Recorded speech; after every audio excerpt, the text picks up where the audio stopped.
Stephen Beauregard began building guitars in 1986, but with a desire to play some of the great summer songs of the 20s and 30s, he made the transition to the ukulele.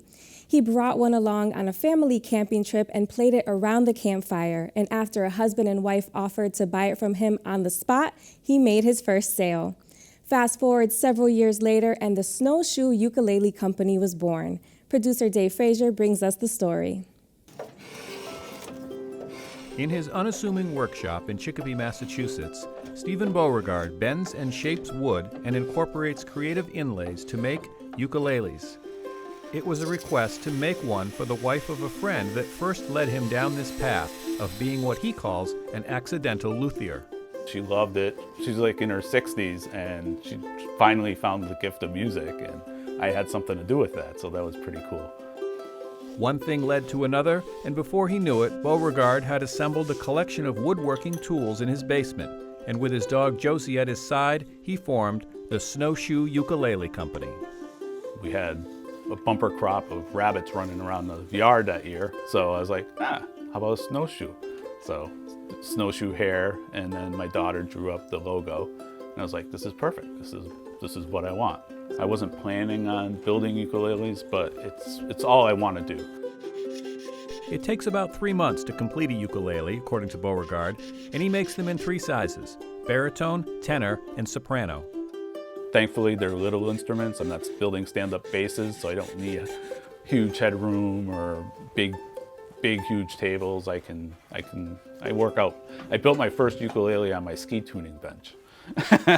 So, I mean, it's progressed since then, but yeah, you can build them in a closet. The ukulele originated in the 19th century as a Hawaiian adaptation of the Portuguese machete, a small guitar-like instrument. Over the years, it has gotten a bad rap, thanks in part to Tiny Tim's Tiptoe Through the Tulips. But as Beauregard explains, the uke has become more accepted in the mainstream music scene. The change was painful, but it came.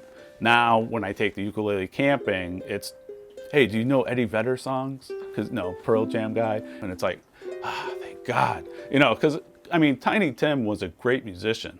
It's just that he got caught in this whole shtick of his that just ruined him and ruined the ukulele. 5'2", eyes are blue. Oh, what those 5 foot could do. Has anybody seen? Both Robin Hoffman and Richard Perlmutter play ukuleles made by Beauregard. The duo perform publicly as the Ukulele Scramble, and as their name suggests, they play a mix of songs from the Renaissance to the rock era.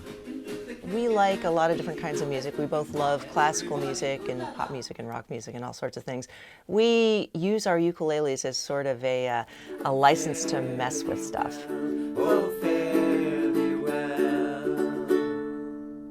We have 2 of Steve's ukuleles here.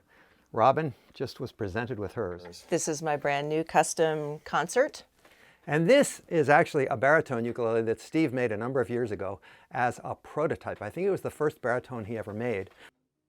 Yes, it's an heirloom, definitely, but it's even more special than that to play and to perform with, because it represents to me the specialness of the ukulele community here.